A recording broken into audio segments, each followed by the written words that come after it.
Ce jour dédié pour une bonne parnassa chez Shimon ben Mesroda Gedge, Bezrat Hashem. À la question de l'Avishai. À la question, est-ce qu'aujourd'hui il existe encore soit des pouvoirs, soit des créatures, soit des trucs un petit peu qu'on appelle surnaturels, et concrètement, c'est-à-dire qu'on peut ressentir, qu'on peut peut-être voir, qu'on peut... Voilà, Bon, il y en a beaucoup moins. Donc on va dire comme ça, les phénomènes qu'on appelle parapsychologiques, tels que sorcellerie, envoûtement, dibouk, démons, possession, démons. Bon, on va parler un peu de plus, c'est intéressant. Bah, ça existe beaucoup moins, d'accord? Le Rambam, lui, donc il y a 900 ans, il dit, tout ça, dans le Talmud, il y a beaucoup d'histoires irrationnelles. Il dit tout ça, c'est de façon allégorique, il n'y a pas de réalité pareille. Dans le Shulchan Aruch, il faut savoir, dans le traité Yoredea, chapitre 179, là-bas, il y a un chapitre entier, dans le Shulchan Aruch, les lois de sorcier et sorcellerie. D'accord? Si vous voulez l'étudier, c'est intéressant.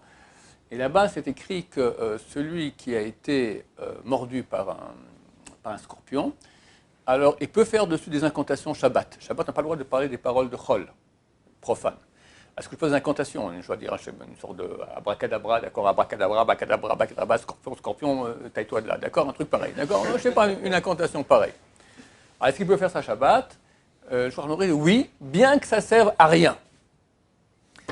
Le Gaon du Vilain écrit, bien que ça ne serve à rien, hein, c'est Shulchan Aruch a recopié les paroles du Rambam. C'est le Rambam qui dit ça.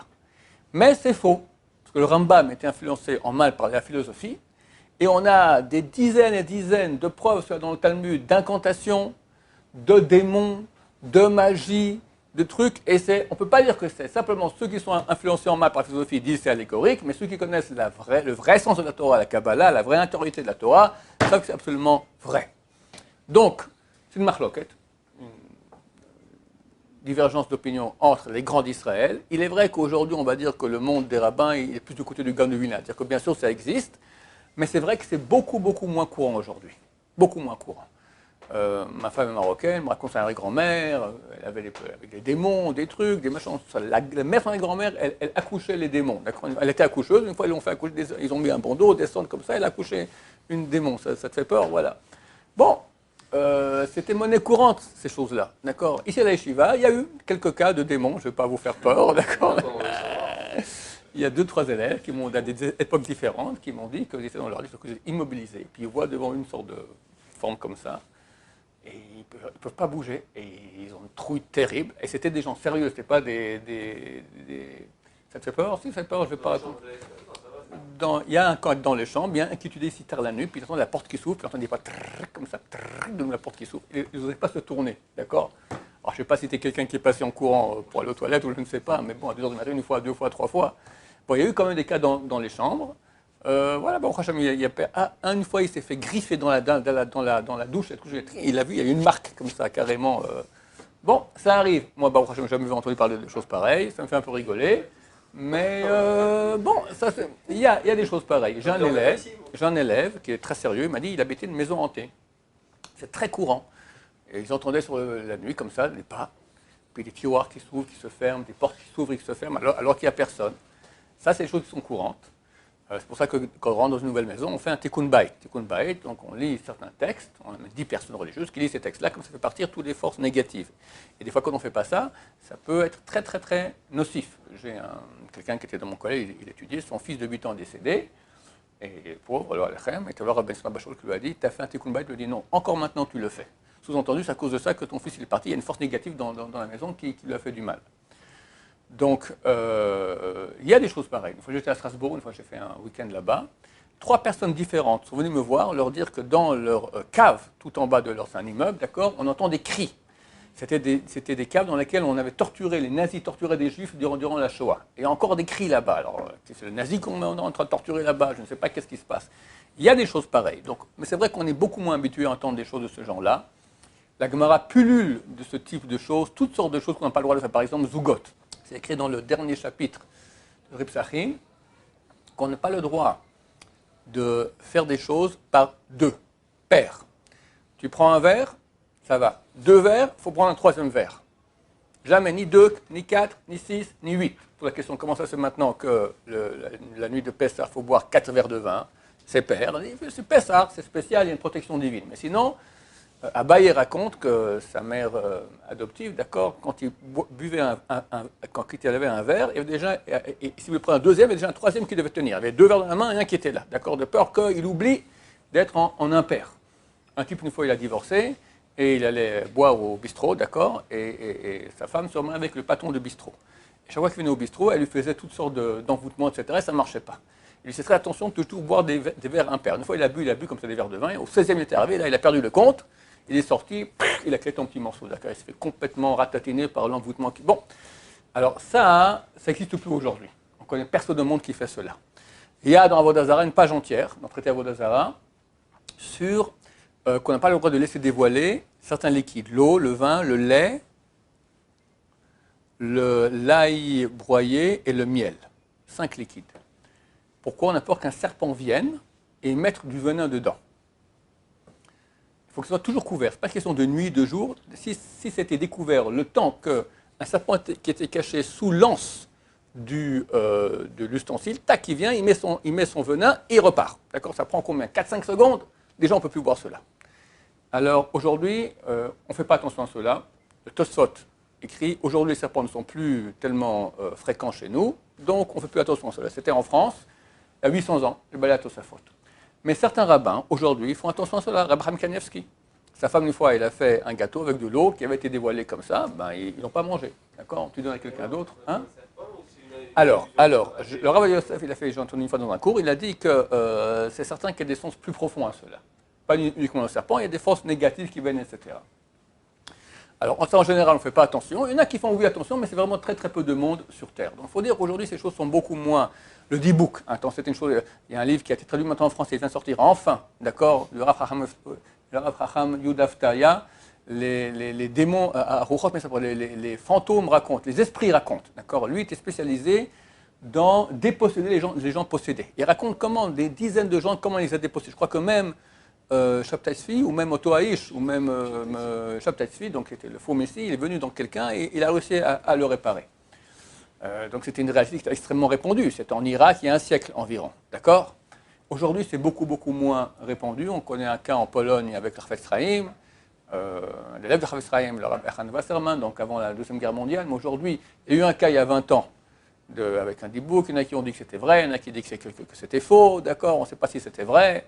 Bon, en tout cas, c'est très très peu courant. Mais ça existe. Les ensorcellements, ça existe. Il y en a beaucoup moins qu'un temps. Je rappelle quelqu'un qui est shomer mitzvot comme il se doit. Il a les mitzvot à la maison, il a fait le tikkun bayit, il fait Shabbat, il fait ses brachot avant, après avoir mangé, etc. Normalement, il n'a pas à craindre des envoûtements du tout. Que les cas extrêmes, dans ce cas-là, qui me contactent, je dirais à qui parler. Et ne m'appelez pas tous, parce que chaque fois que je fais un cours là-dessus, j'en ai après des dizaines qui m'appellent. Il y a des gens qui ont des problèmes, ils ne sont pas tous envoûtés, d'accord? Ce n'est pas parce qu'on a des problèmes qu'on est envoûté. C'est très rare aujourd'hui. En tout cas, la première chose à faire, c'est commencer à être pratiquant. Alors, commencer à être pratiquant bien comme il faut. Si ça ne marche pas, alors appelez, c'est vraiment quelque chose qui, c'est vraiment en courant, on pense qu'on a un envoûtement très clairement, vous pouvez toujours m'appeler Bezrat Hashem. Qu'est-ce qu'il y a encore? Les envoûtements, les possessions, on a parlé, la sorcellerie, il y en a. Tu avais encore d'autres questions? Les démons, on en a parlé.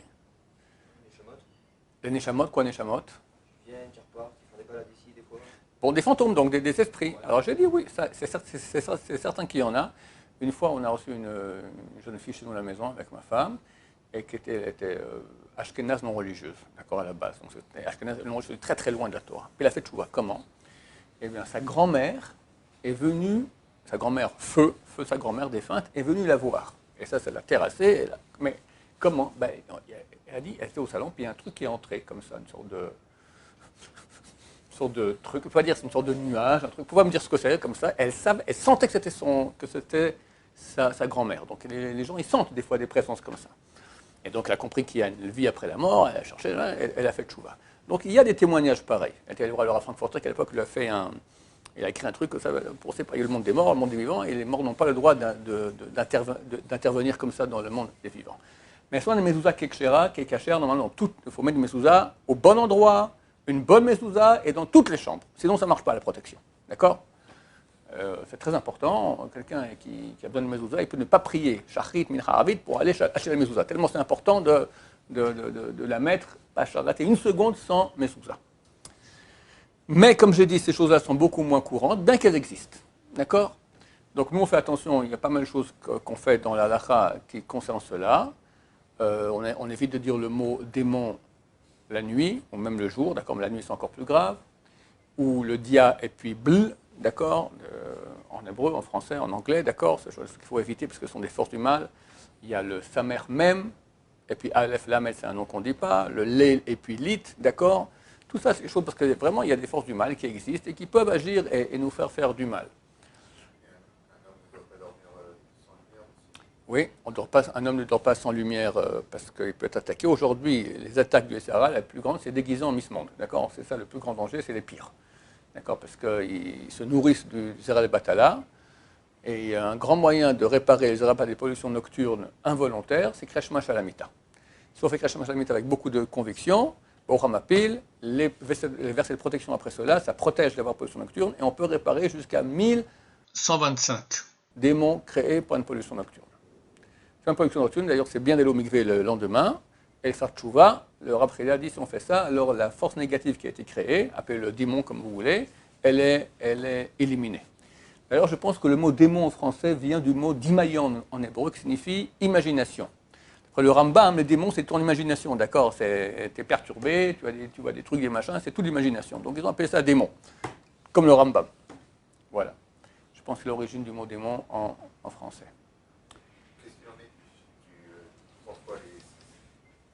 3 x 6 Oui, 3 fois le mot numéro 6.